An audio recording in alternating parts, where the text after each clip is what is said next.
সম্মানিত ভিউয়ার্স, আসসালামু আলাইকুম রহমতুল্লাহ। মক্কা এবং মদিনার যে সমস্ত ঐতিহাসিক জায়গাগুলো রয়েছে সেগুলোতে আপনারা যদি একটু লক্ষ্য করেন তাহলে দেখতে পাবেন সে ঐতিহাসিক জায়গাগুলোতে অনেকেই এইভাবে তাদের নাম লিখে রাখে। এই যে আপনারা এখন যে জায়গাটি দেখতে পাচ্ছেন এটি হচ্ছে উহুদের ময়দান।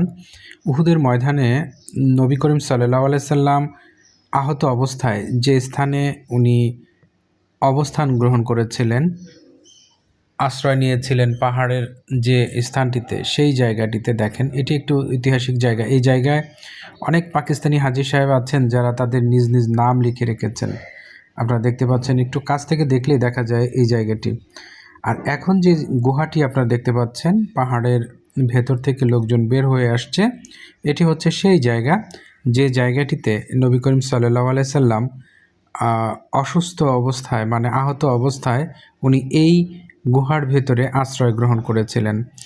এখানে হাজী সাহেবরা যান, সেই জায়গাটি জিয়ারত করেন, সেই জায়গায় দেখেন, এবং অনেক হাজী সাহেব আছেন যারা পাহাড়ের গায়ে তাদের নাম লিখে রাখেন। আসলে এগুলো বেদাত, এই কাজগুলো আমাদের করা উচিত নয়।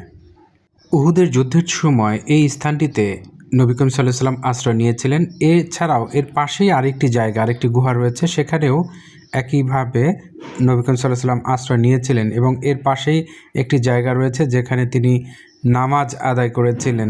এই জায়গাগুলো ঐতিহাসিকভাবে চিহ্নিত এবং এখন পর্যন্ত প্রত্যেকটা হাজী সাহেবই চেষ্টা করেন এই ঐতিহাসিক জায়গাগুলো ভ্রমণ করার।